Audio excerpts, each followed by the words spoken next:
ஓம் சாயிரா சாயிரா ஓம் சாயிரா சாயிரா ஓம் சாயிரா சாயிரா அன்பே சாயிரா பேரன்பே சாயிரா அகிலம் தளிக்க ஆத்மா விழிக்க அனுதினம் சாயிரா எங்கள் அன்பே சாயிரா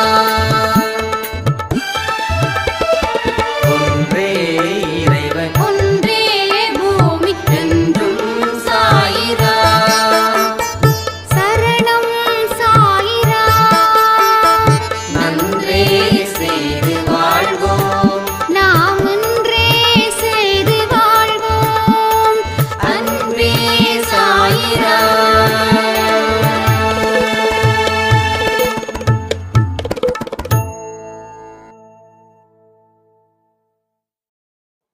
சாயிரா. என் உயிரின் உயிரானவர்களே, 2 நல்ல செய்திய நான் சொல்ல போறேன். ஒண்ணு, நம்ம அன்பே சாயில இருக்கக்கூடிய ஷாய் சக்தி. அவங்க ஹாஸ்பிட்டல் அட்மிட் ஆயிருக்காங்க குழந்தைக்காக. இன்னைக்கு அவங்களுக்கு குழந்தை பிறந்திருக்குது, பெண் குழந்தை. அதுக்காக சாய்பாவுக்கு நம்ம நன்றிகளை தெரிவிச்சுக்கலாம். அது மாயுத பயிற்சியில குழந்தை பிறந்திருக்குது. ஸோ தாயும் சேயும் ஆரோக்கியமா இருக்கணும்னு நம்ம பிரார்த்தனை பண்ணிக்கலாம். அடுத்தது, நம்ம நாகவல்லி சாய்ராம் அவங்களுடைய மருமகள் கன்சீவ் ஆயிருக்காங்க. அது இந்த மாயுத பயிற்சியில. ஸோ கடவுளுக்கு கோடான கோடி நன்றிகளை நாம் தெரிவித்துக் கொள்ளலாம். அதே போல இந்த வாரம் எப்படி இருந்தது அப்படின்னு சொல்லியும் கமெண்ட் பண்ணுங்க. ஸோ வரக்கூடிய வாரம் பெரிய ஒரு மிராக்கிள் நடக்க போகுதுன்னு என் உள் மனசு சொல்லிக்கிட்டே இருக்கு. என் உள் மனசு என்ன சொன்னாலும் அது நிச்சயமா நடக்கும். நான் கேரண்டியா சொல்றேன். எப்படி அடுத்த வாரத்துல ஒரு குறைஞ்சபட்சம் ஒரு 20 பேருக்கு மேலேயாகுவது ஒரு பெரிய ஒரு சந்தோஷமான மகிழ்ச்சிகரமான ஒரு ஆசீர்வாதம் நிச்சயமாக அவங்களுக்கு வரப்போகுது. சோ கடவுளை நம்புறவங்களை கடவுள் என்னைக்கும் எப்பொழுதும் கைவிடப்படுவது இல்லை. மனுஷன் கடவுளை கைவிடுறான், ஆனா கடவுள் மனிதனை கைவிடுவதில்லை. குழந்தைகள் பெற்றோர்களை கைவிடுறாங்க, ஆனா எந்த பெற்றோரும் தன் குழந்தைய கைவிடுறதே இல்லை. அது போல நாம நமக்கு பிரச்சனை கடவுள் தீர்க்கல அப்படின்னு சொல்லி கடவுளோட கைய எக்காரணத்தை கொண்டும் தயவு செய்து விடாதீர்கள். விட்டால் ஆபத்து காத்துக்கிட்டு இருக்குது. நான் ஆபத்தை காத்துக்கிட்டு இருக்குது நான் பாட்டுக்கு சொல்லிட்டு தான் இருக்கிறேன். அது நீங்க ஃபீல் பண்றீங்களான்னு எனக்கு தெரியல. ஏன்னா நிறைய கர்மாக்கள் நம்ம சுத்தி இருக்கு. உங்களை சுத்தியும் என்ன சுத்தியும் வட்டம் அடிச்சுக்கிட்டே இருக்கு.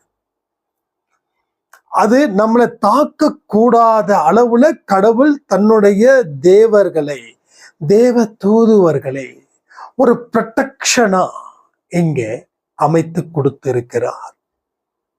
எப்படி மோடி அவர்களுக்கு ஒரு ப்ரொடெக்ஷனோ, அதே போல நம்ம சிஎம் அவர்களுக்கு ஒரு ப்ரொடெக்ஷனோ, அது போல இங்க அவருடைய குழந்தைகளுக்கு அவர் மிகுந்த பாதுகாப்பை கொடுத்துக்கிட்டே இருக்கிறார்.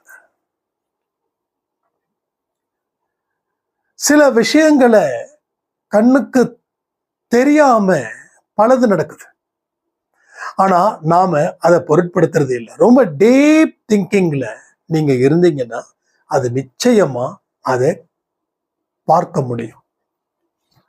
ஒன்றும் இல்லை, இன்னைக்கு காலையில நானும் விஷ்ணு சாய்ராமும் ஒரு கிளைண்ட்டை பார்க்க போனோம்.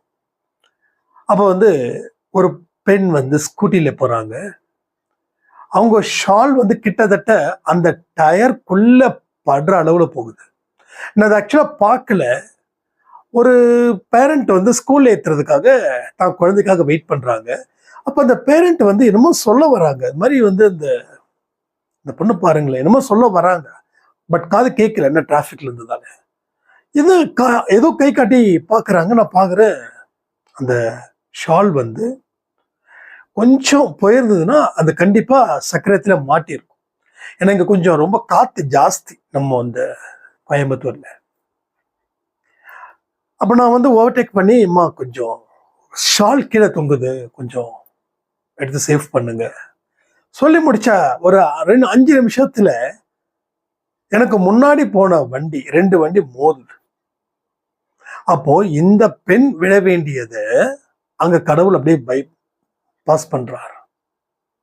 நல்ல வேளை விழுந்தவங்களுக்கு ஒன்றும் பிரச்சனை இல்லை. இல்லை, எல்லாத்துக்கும் அடி அடி தானே, விழுந்தவங்களுக்கு ஒன்றும் பிரச்சனை இல்லை. ஸோ எதுக்கு சொல்றேன்னா, நமக்கு தெரியும், நமக்கு தெரியாம எதுவும் இங்க நடக்க போறது இல்லை. ஏன்னா நாம அவருடைய மனசுலயே குடியிருக்கிறோம். நான் அதை சொல்லலைன்னா கண்டிப்பா அந்த பெண் விழுந்திருப்பாங்க. நான் சொன்னதால அந்த பெண் தப்பித்தார்கள். அதே போலதான் உங்களுடைய வாக்கும் கண்டிப்பாக பலிக்கும். நீங்க நினைத்ததும் கண்டிப்பாக நடக்கும், நடந்தே தீரும். சோ கடவுள் ரொம்ப அன்பானவர். நிறைய சொல்லிட்டு நான் இன்னமும் சொல்றேன், கடவுள் ரொம்ப ரொம்ப அன்பானவர், ரொம்ப அழகானவரும் கூட. மாரியம்மனை பார்த்தா பார்த்துக்கிட்டே இருக்கலாம். அது மாதிரி கடவுள் அன்பானவர், அழகானவர், பரிசுத்தமானவர், நியாயமானவர். நமக்கு நிறைய துன்பங்களை கொடுக்கறது அவருதான். துன்பங்களை எதுக்கு கொடுக்கணும்? நீ இன்பமா வாழ துன்பத்தை கொடுக்கிறார். ஏன்னா உன் வாழ்க்கை இது தண்டனைக்குரிய காலம். It's a punishable days. அப்ப இந்த டேஸ நீ முழுசா அனுபவிச்சுடு. அதற்கு பிறகு உன் வாழ்க்கை எங்கேயோ போக போகுது, எங்கேயோ போக போகுது. சோ உங்களுக்கு புரியுதா? ஆனா இந்த துன்பப்படும் காலத்துல தான் நாம நம்பிக்கை அற்றவர்களாக இருக்கிறோம். நம்பிக்கை அற்றவர்களாக நாம் இருக்கும் பொழுது நம்பிக்கைக்குரிய செயல்களை நாமல் செய்யாமல் நம்பிக்கை அற்றவைகளை நாம் செய்து கொண்டிருக்கிறோம். அதாவது ஒரு புனிதமான வழியில நம்ம போகல, புனிதம் இல்லாத ஒரு வழியில நம்ம டிராவல் பண்றோம்.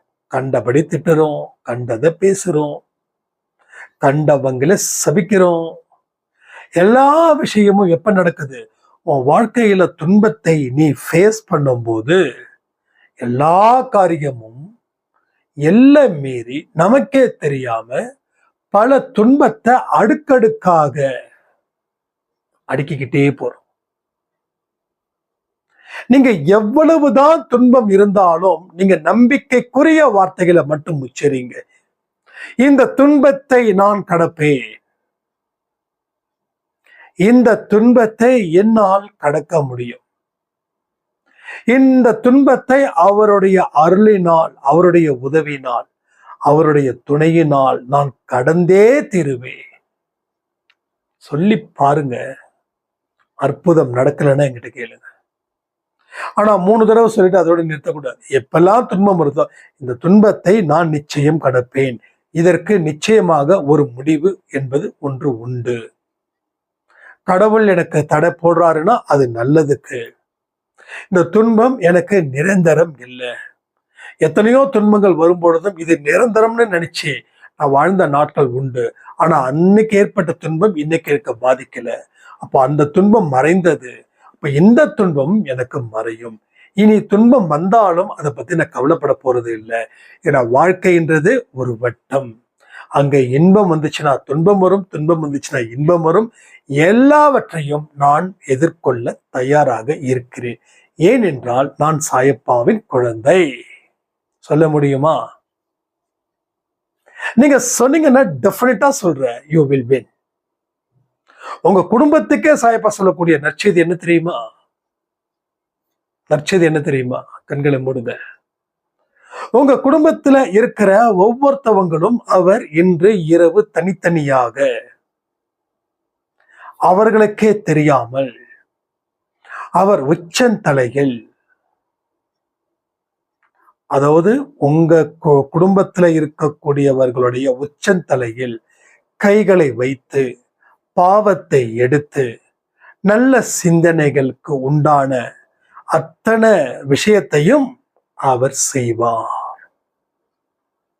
உங்க குடும்பத்துல உங்க கணவரோ, உங்க மனைவியோ, உங்க மாமனாரோ, உங்க மாமியாரோ, பெற்ற குழந்தைகளோ, உங்க அண்ணனோ, உங்க தம்பியோ, யாரு இப்போ உங்க கூட வாழ்ந்துகிட்டு இருக்காங்களோ அவர்களுக்கு அவருடைய கைகளை, சாய்ப்பாவோட கைகளை வைத்து ஆசீர்வாதம் செய்வார். இந்த மாற்றம் அடுத்த 7 நாட்களுக்குள் நடக்கும். ஆனா நம்பிக்கையுடன் நீங்க இதை செய்யணும். அப்ப என்ன பண்ணணும்? இந்த பதிவு முடிஞ்சதுக்கு அப்புறம் முட்டி போட்டு மண்டியிட்டு கைகளை எடுத்து, என் குடும்பத்தில் இருக்கக்கூடிய உறவுகளை நீர் இன்று உனது கைகளினால் ஆசீர்வதிக்க வேண்டும் அப்படின்னு 3 தடவை நீங்கள் சொல்ல வேண்டும். 3 தடவை. சரியா? 3 தடவை சொல்ல வேண்டும். இப்ப நான் சொன்னதை கமெண்ட்ல எழுதுங்க. சில பேர் கேட்டுக்கிட்டே சில பாயிண்ட்ஸ் மறந்துடுவீங்க.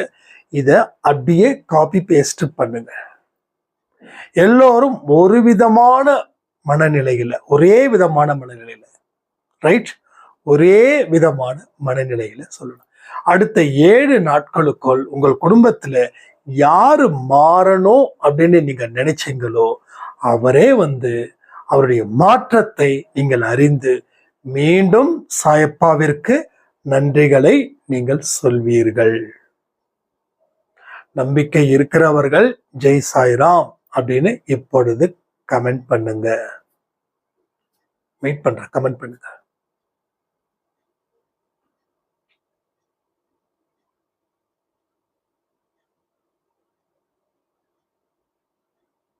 ஜெய் சாய்ராம். சோ அவர் சாதாரணமானவர் இல்லை, அவர் பலசாலி. நாம எந்த மனநிலையில அவரை வணங்குறோமோ அதே மனநிலையில அவர் பதிலும் தருகிறார். நம்பிக்கையுடன் வணங்கினால் நம்பிக்கைக்குரிய செய்திகளையும், அவநம்பிக்கையை மனதில் வைத்துக் கொண்டால் எந்த விதமான நல்ல செய்திகளையும் அவர் உங்களுக்கு வழங்கப்படுவது இல்லை. அப்ப என்ன செய்யணும்? நம்பிக்கைக்குரிய மனிதர்களாக மாற வேண்டும். நான் உங்ககிட்ட ஏற்கனவே சொன்னதுதான். நான் எனக்கு ரொம்ப பண தட்டுப்பாடுங்க. நான் உங்களை நம்புறேன். எனக்கு ஒரு 10,000 நீங்க கொடுப்பீங்கன்னு நான் கூட சொல்றேன். ஒரு 10,000 எனக்கு வேணுங்கன்னு நான் முழுசா நம்புறேன், நீங்க கொடுப்பீங்கன்னு. அப்போ என்னுடைய நம்பிக்கை உங்களை கொடுக்க வைக்கும். நான் அவங்க எங்க கொடுக்க போறாங்க, பேருக்கு கேட்டோம், அவங்களுக்கு கொடுப்பாங்கன்னு தெரியலன்னா நீங்க நிச்சயமா சத்தியமா கொடுக்க வாய்ப்பே கிடையாது. உங்க கையில காசு இருக்காது அந்த நேரத்துல. அப்ப நான் நம்பிக்கையோட உங்ககிட்ட வர கண்டிப்பா கிடைக்கும் அப்படின்னு. அப்போ உங்ககிட்ட கையில டெஃபினட்டா அந்த டேல நான் வரக்கூடிய நாளில உங்களுக்கு கிடைக்கும். எனக்கு கொடுத்து என்னுடைய கஷ்டத்தை நீங்க போக்குவீங்க. சோ இது எல்லாமே ரியல். அப்ப ஏன் சாய்ராம் எனக்கு நடக்கல? ஒரே ஒரு விஷயம்தான். 99% கொடுக்க மாட்டாருன்னு வச்சுக்கிட்டு 1% மட்டும் கொடுப்பாருன்னு சொன்னா செஞ்சிருவாரா?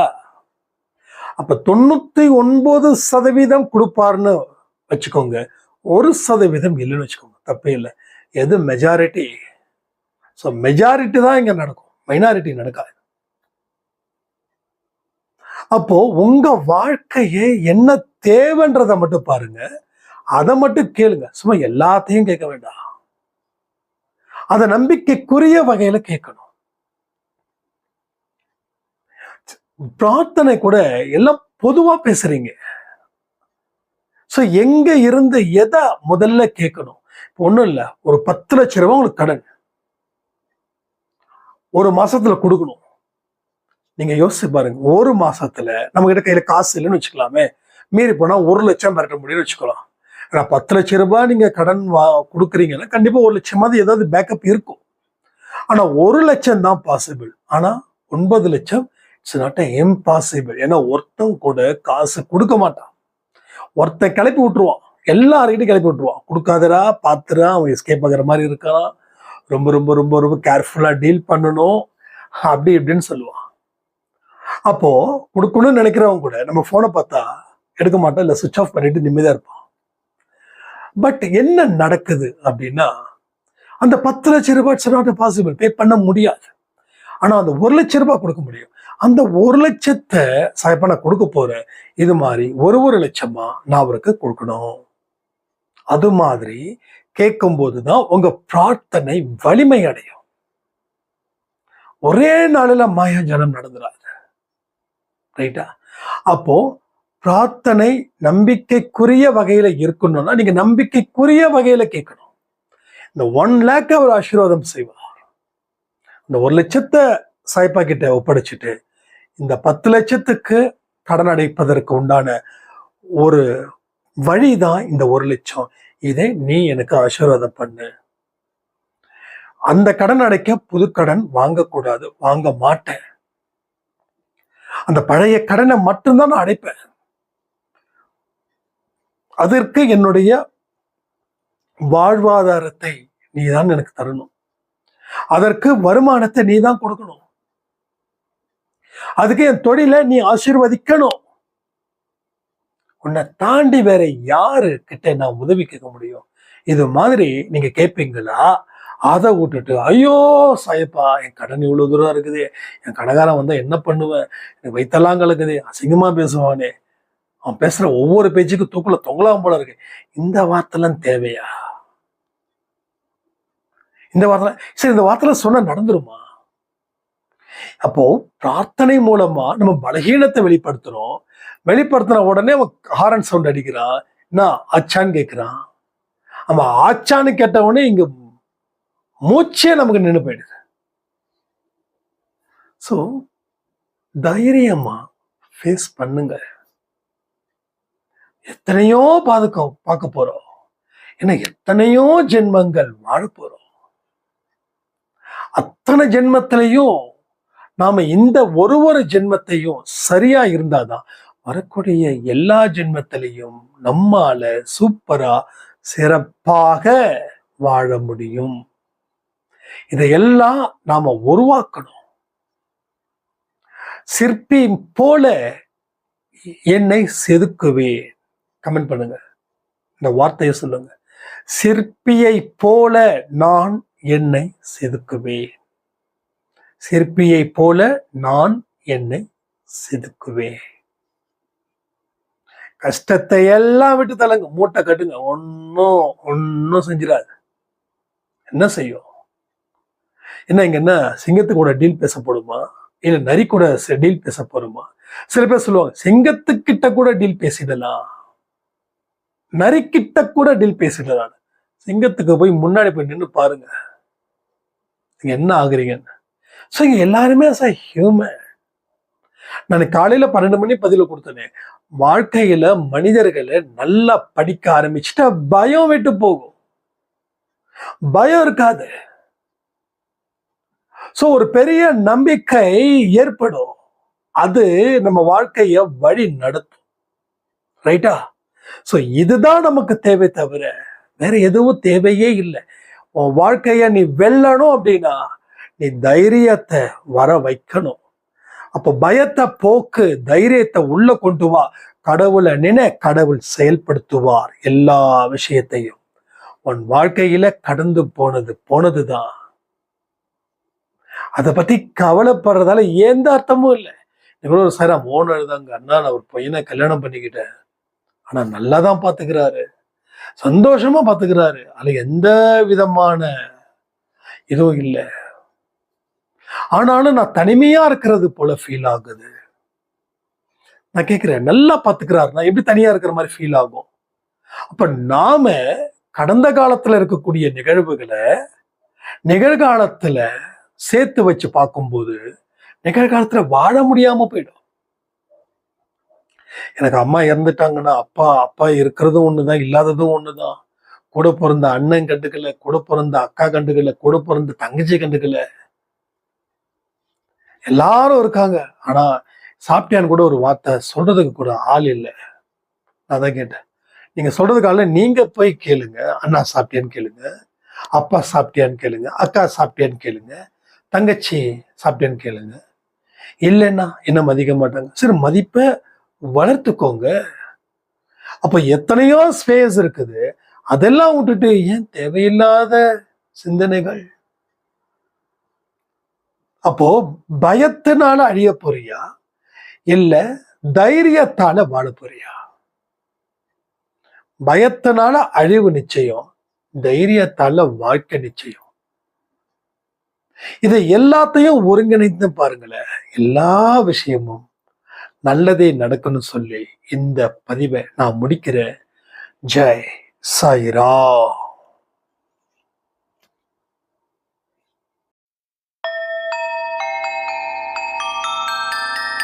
ஓம் சாயிரா சாயிராம்.